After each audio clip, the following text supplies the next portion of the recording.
Magandang umaga, Iling National High School. Narito po tayo ngayon upang sama-sama nating alamin kung ano ang mga karapatan ng LGBTQ+ sa ating lipunan. Ako si Lauren J. Piserna, ang inyong kasangga sa paghahatid ng makabuluhang balita. Lahat tayo ay nilikha ng Diyos na pantay-pantay. Lahat tayo ay mayroong karapatan. Karapatang igalang, respetuhin at mamuhay ng payapa.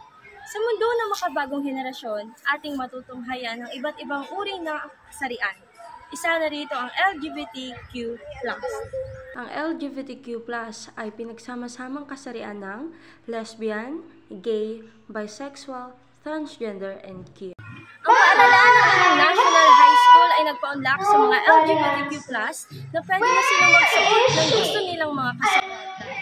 Ating hingi ng panayam ng isang membro ng LGBTQ+ kung ano ang kanyang reaksyon sa pagpayag ng paaralan ng Iling National High School na magsuot ng kanilang gustong suotin. Masaya po dahil mas napapalawak po ang aming mga kagustuhan magsuot ng pambabaeng kasuotan. Kasi lahat naman ng mga tao, hindi lang LGBTQ, hindi lang bisexual, ay mayroong kanyang-kanyang naman po. Thank you.